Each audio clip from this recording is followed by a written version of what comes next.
Atenção, emissoras da Rede Globo. 5 segundos para o próximo programa.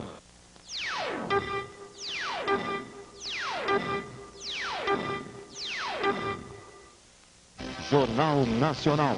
Oferecimento Presunto Sadia. Presunto só do melhor. Só da Sadia. Os grandes fraudadores da Previdência deixam as regalias da prisão especial para ouvir a sentença no banco dos réus. Imagens da violência urbana. Menores assaltam no centro de Campinas, São Paulo. Uma vítima é atacada 3 vezes seguidas. O governador Brizola diz que usou a inspiração para dispensar a concorrência na contratação de uma empresa de consultoria. Preso o homem que tinha na mala 5 bilhões de cruzeiros em notas falsas. Pesquisadores americanos comprovam: dietas com muita verdura e legume têm um elemento químico que reduz o risco de câncer e ataque do coração. O Jornal Nacional está começando.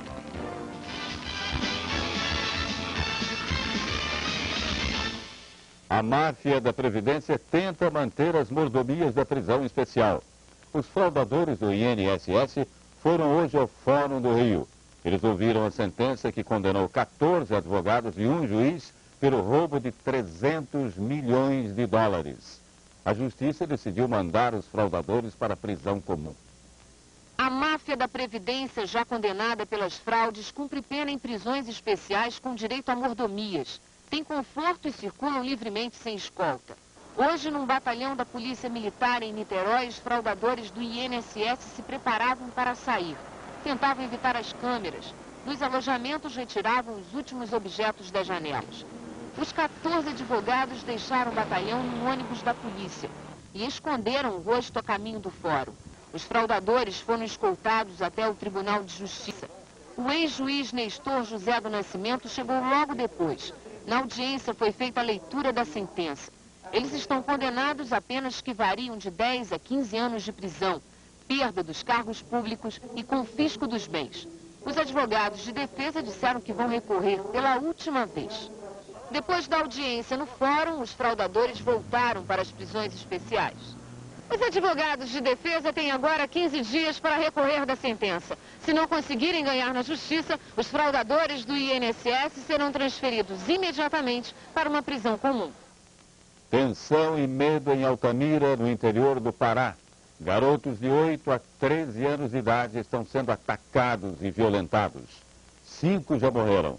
Os crimes começaram há 4 anos e mobilizaram o Ministério da Justiça. Todas as crianças atacadas e violentadas são do sexo masculino, moram em bairros pobres como este e estudam em escolas públicas. 5 foram encontrados mortos. 2 estão desaparecidos. 3 sobreviveram. Com razão, estas crianças pouco falam e desconfiam de todo mundo. Um deles, o primeiro a ser atacado, era dado como morto, mas era a família que escondia o garoto com medo. A mãe de um dos desaparecidos, a doceira Solimar Santos, não perde a esperança de encontrá-lo vivo. Se o meu filho estiver vivo, ele volta. Porque se o meu filho estiver vivo, ele estiver com alguém, na primeira oportunidade que ele tiver, ele foge. A polícia acredita que pelo menos 4 pessoas estejam envolvidas nos crimes, mas até agora só conseguiu prender 2 suspeitos. O primeiro foi preso em janeiro do ano passado, mas morreu no quartel da PM. Em novembro, Amailton Madeira Gomes foi preso no Mato Grosso do Sul. Ele é de uma das famílias mais ricas de Altamira. A polícia registra que as mortes começaram depois que ele se mudou para cá e que a cada assassinato, Amailton deixava a cidade. O advogado dele diz que a polícia forjou o documento. Vários depoimentos que constam na polícia não foram reproduzidos em juízo. As próprias pessoas, os depoentes, afirmam que esses depoimentos foram forjados. Eles não traduzem a verdade. Todos eles, de uma maneira ou de outra, estão fazendo uma pressão em cima dessas pessoas que voluntariamente prestaram esses depoimentos. Roberto Ramos, do Departamento de Cidadania e Direitos Humanos do Ministério da Justiça, veio a Altamira examinar o caso. Ouviu a comunidade e ficou impressionado com a situação. O Conselho Nacional dos Direitos da Criança e do Adolescente se reuniu hoje em Brasília e decidiu mandar para Altamira uma comissão com representantes de várias entidades, incluindo a Polícia Federal, para investigar os crimes e sugerir providências. Já estão presos numa cela especial na Secretaria de Segurança em Fortaleza os 3 policiais acusados de torturar um preso. O cinegrafista só conseguiu mostrar um dos policiais presos porque os outros se esconderam. Eles são acusados de torturar o servente Antônio Ferreira Braga, encontrado amarrado e algemado numa sala da Delegacia de Furtos e Roubos por uma comissão da Ordem dos Advogados do Brasil. A delegada Sônia Gurgel perdeu o cargo até que seja concluído o inquérito administrativo. A ex-ministra Zélia Cardoso de Mello presta depoimento à Justiça em São Paulo. Ela depôs como testemunha de defesa num processo por calúnia que o ex-ministro Bernardo Cabral move contra o jornalista Silvio Leite. Eu desconhecia o processo, desconhecia a matéria e realmente desconheço porque foi chamada. Os produtores de arroz do Rio Grande do Sul bloqueiam o tráfego em 2 rodovias para protestar contra o preço mínimo do arroz. A manifestação foi em Uruguaiana e provocou um congestionamento de mais de 2 quilômetros. A seguir, a polícia de São Paulo prende um homem que trocava 3 notas falsas por uma verdadeira. O governador Brizola diz que usou a inspiração para dispensar uma concorrência.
Um homem é preso em São Paulo carregando uma mala com mais de 5 bilhões de cruzeiros em notas falsas. Ele trocava 3 notas falsas por uma verdadeira. O dinheiro foi apreendido no final da tarde de hoje no aeroporto de Congonhas, aqui em São Paulo. Os 5 bilhões e 600 milhões de cruzeiros estavam em poder de Guerino Walter Minervino. As cédulas estavam dentro desta pasta 007. O estelionatário ofereceu o dinheiro falso para um comerciante que topou o negócio, mas acabou avisando a polícia. Minervino foi preso em flagrante e pode pegar de 4 a 17 anos de cadeia. A polícia acredita que o bandido não agia sozinho, porque ele próprio confessou que as notas foram impressas no Rio de Janeiro. Uma empresa de consultoria foi escolhida sem licitação pelo governo do Rio para o projeto de despoluição da Baía da Guanabara. O governador Brizola disse que, em certos casos, deve-se usar a inspiração para dispensar a concorrência. Do contrato para a despoluição da Baía de Guanabara participam o governo do estado, o Fundo Japonês de Cooperação Econômica e o Banco Interamericano de Desenvolvimento, o BID. O custo do projeto é de 770 milhões de dólares. Uma das exigências do BID para liberar a primeira parcela do financiamento do projeto é a contratação de uma empresa privada de consultoria. O banco recomenda que a empresa seja contratada através de licitação pública, para que não haja qualquer suspeita de favorecimento. O arquiteto Manuel Sanches foi demitido do cargo de coordenador do projeto de despoluição da Bahia, justamente porque fez questão de cumprir a exigência. Ele se recusou a contratar a empresa Promon Engenharia, sem licitação pública. Um dos diretores da Promon é o engenheiro José Carlos Susequinde, amigo do governador Leonel Brizola. A empresa foi responsável pela construção do sambódromo, dos CIEPs e da linha vermelha. É preciso se fazer uma licitação conforme a instrução do banco, para que então se defina qual é a empresa mais qualificada para fazer isso. Em princípio, não é obrigatória a licitação. Quando se quer contratar um bom médico, não se pode fazer licitação. Quando se tem que contratar um projeto, também. Muitas vezes é muito melhor seguirmos a nossa inspiração em matéria de confiança e reconhecimento de competência.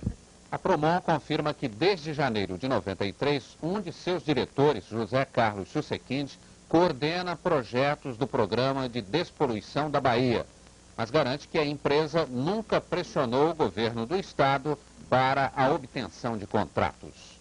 Veja agora a previsão do tempo para todo o Brasil amanhã. Uma quarta-feira com muito sol em quase todo o Brasil. A frente fria que estava no sul foi para o oceano. E na foto do satélite vemos que poucas nuvens cobrem o país. A temperatura volta a subir. Amanhã o tempo fica ensolarado com chuva rápida no final da tarde na grande área listrada. Só na região norte e no extremo sul o dia vai ser nublado e chuvoso. A temperatura chega a 33 graus no Rio de Janeiro, 31 em Belém, 30 graus em Florianópolis, 29 em São Paulo, 28 graus em Belo Horizonte e 26 graus em Brasília. Em instantes, descoberto um aparelho para curar quem sofre de aneurisma na aorta. Novas pesquisas comprovam que dietas à base de verduras e legumes podem evitar câncer e doenças do coração.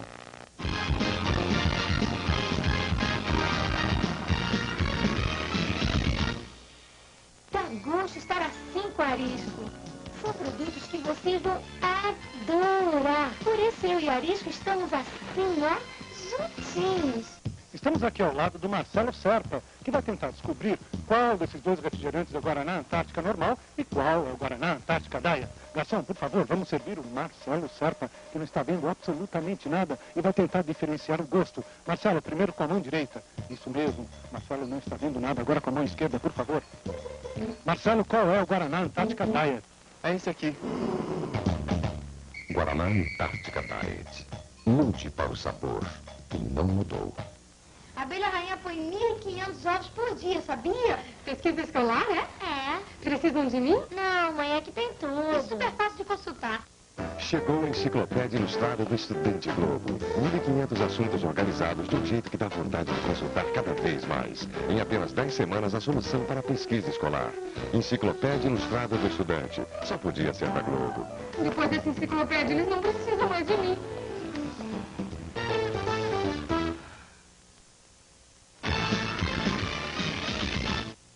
O líder negro Nelson Mandela convida os brancos da África do Sul para o enterro do militante negro assassinado no final de semana. Mandela também pediu paz em mais um dia de tensão em todo o país. O polonês Janusz Walus, acusado de ter matado o líder negro Chris Hani, depôs hoje num tribunal de Johannesburgo. Ele chegou num carro blindado para evitar a fúria da multidão em frente ao prédio. O governo sul-africano colocou em alerta 23 mil policiais para evitar violência nos protestos marcados para amanhã em toda a África do Sul. Um médico de Minas Gerais inventa um pequeno aparelho revolucionário. Ele acaba com o risco de morte nas cirurgias de aneurisma da aorta. A aorta é a artéria do coração que distribui o sangue para todo o corpo. O aneurisma, provocado principalmente pela hipertensão, é o desgaste do tecido da artéria que incha e pode romper. Quando a doença chega neste estágio, o paciente precisa fazer o transplante. Essa peça desenvolvida em Belo Horizonte está reduzindo de 40% para 0% os casos de morte nos transplantes da aorta. Ela substitui os pontos que provocavam a hemorragia quando rompiam, a principal causa da morte de pacientes durante a operação. A peça em forma de anel é amarrada só com um fio de poliéster no tubo artificial, que substitui a artéria no transplante.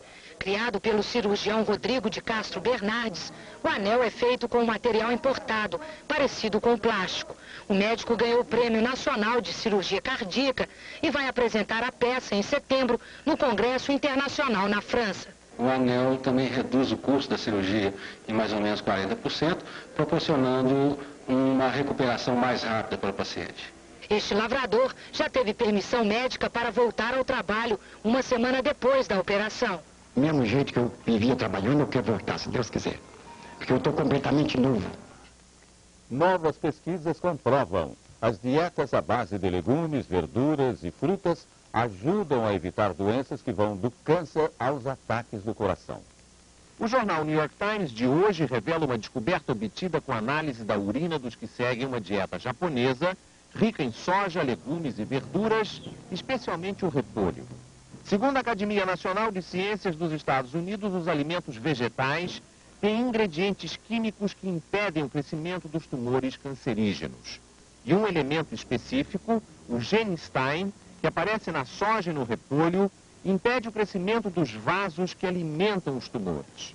A soja e o repolho também não deixam que células cancerígenas possam proliferar.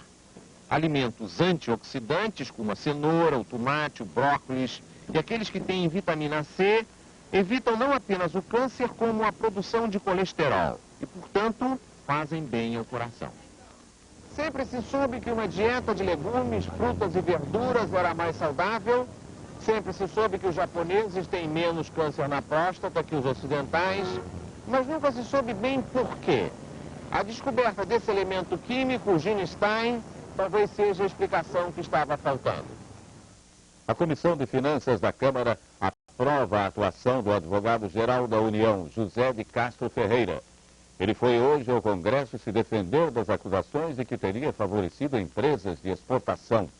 Os deputados queriam saber como trabalha o advogado-geral da União, José de Castro. Ele foi convocado para rebater as denúncias de que teria desengavetado processos contra a União e dado pareceres que favoreciam empresas de exportação. Ele disse para os deputados que dá cada parecer de acordo com a lei.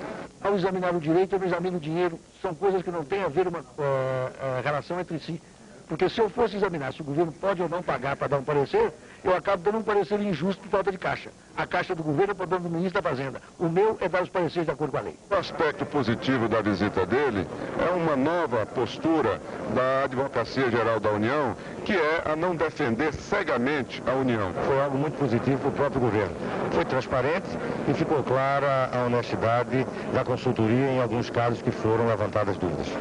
Daqui a pouco, um exemplo de dinheiro jogado fora. O IBC, mesmo desativado, dá prejuízo. E um flagrante da ação dos meninos infratores em Campinas, São Paulo.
O procurador que investigou denúncias contra o presidente da Câmara, Inocêncio Oliveira, diz que não há irregularidades nas obras contratadas pelo deputado.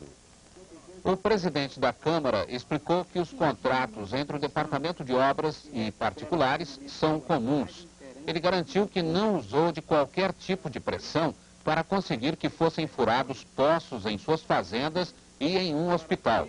Não constitui, repito, ato sequer irregular, nem muito menos favor, ajuda ou favorecimento. Os contratos foram celebrados de fato por Pelotas. O preço tabelado foi cobrado em pago, segundo os documentos. Não há registro de que os 3 poços tenham sido trabalhados em detrimento ou a sacrifício do interesse público. Um exemplo de dinheiro jogado fora nos prédios, armazéns e depósitos do extinto Instituto Brasileiro do Café, no Paraná. Mesmo desativado, o IBC consegue dar prejuízo. Em várias cidades do Paraná, IBC é hoje sinônimo de abandono. São 17 imóveis do Instituto Brasileiro do Café transformados em desperdício. Em Uraí, no norte do estado, este armazém que já guardou milhares de sacas de café pode cair a qualquer momento. No porto de Paranaguá, o IBC tem este super depósito de 15 mil metros quadrados. Há mais de 5 anos, o armazém recebeu a última remessa de café. 200 mil sacas que foram exportadas para a Europa. Depois disso, esteve alugado durante um tempo para outra estatal. Há 2 anos está completamente desativado. Ninguém sabe informar ao certo o valor do aluguel ou venda do armazém. O que se sabe é que o governo federal está perdendo muito dinheiro com este abandono. Mas a imagem que mostra melhor o que acontece com o patrimônio do IBC está em Foz do Iguaçu. O que era um posto de fiscalização, hoje é abrigo para mendigos. No pátio, carros viraram sucata e o mato está tomando conta de tudo o que um dia foi o Instituto Brasileiro do Café. O diretor do Departamento Nacional do Café, Gilson José Ximenes de Abreu, disse que o Banco do Brasil vai fazer uma auditoria para decidir sobre o patrimônio do IBC. A auditoria vai levar 6 meses. Um flagrante de violência no centro de Campinas, São Paulo. Você vai ver a ação dos meninos que desafiam a polícia e assaltam à luz do dia. Sozinhos ou em grupos, os menores escolhem a vítima e esperam o momento certo de agir. O ataque é sempre rápido. Em 20 minutos, o mesmo menor assalta 4 vezes. O dinheiro é contado na hora. Num dos assaltos, ele até volta para devolver os documentos. Os menores só dão trégua quando a polícia passa. Logo depois, a onda de assaltos continua. Esse rapaz não se intimida nem com a chegada de um segurança. A vítima reage, acerta uma pedrada e ainda encara a discussão com os menores. Veja a ousadia desse grupo. O primeiro empurra o homem. O segundo tenta pegar a carteira. E o terceiro completa o ataque.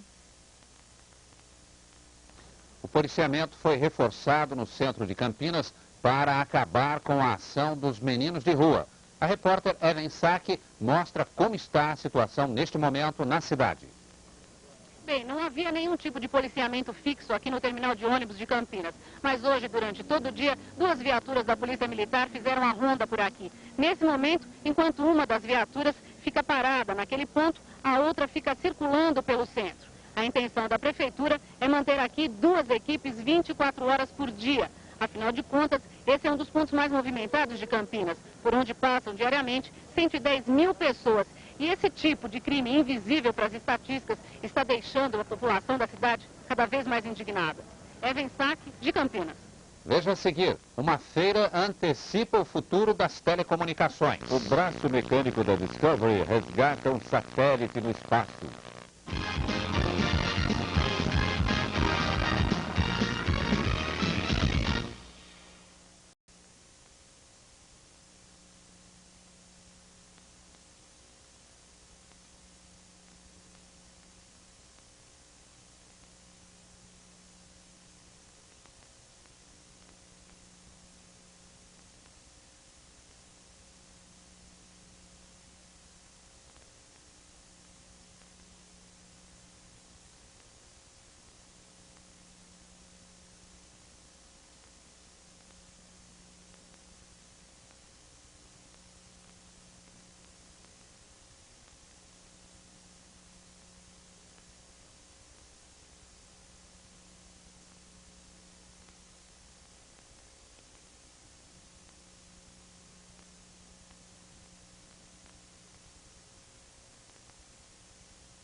A ex-primeira-ministra britânica acusa o Ocidente de ser cúmplice do massacre de populações inteiras na Bósnia.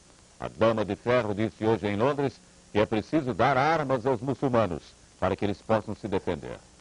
Em Srebrenica, só ontem, 17 crianças morreram, afirmou indignada Lady Thatcher.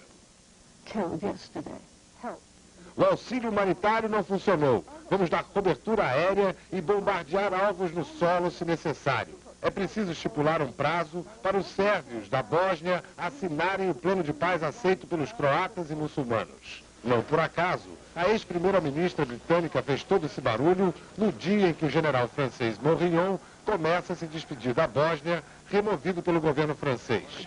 Hoje, a ONU retirou 800 pessoas da cidade sitiada. Os feridos no ataque de ontem também foram levados para um abrigo que tem água e lençóis, mas nenhum remédio. A ex-primeira-ministra Margaret Thatcher disse que está envergonhada da comunidade europeia, impotente diante da carnificina no coração da Europa. Para Lady Thatcher, os culpados são os sérvios e o que ela chamou de velha desordem mundial. A tripulação da Discovery resgata um satélite no espaço no trabalho mais arriscado da missão de 8 dias do ônibus espacial. Hoje de manhã, o braço mecânico da Discovery alcançou o satélite lançado domingo para recolher informações sobre o Sol.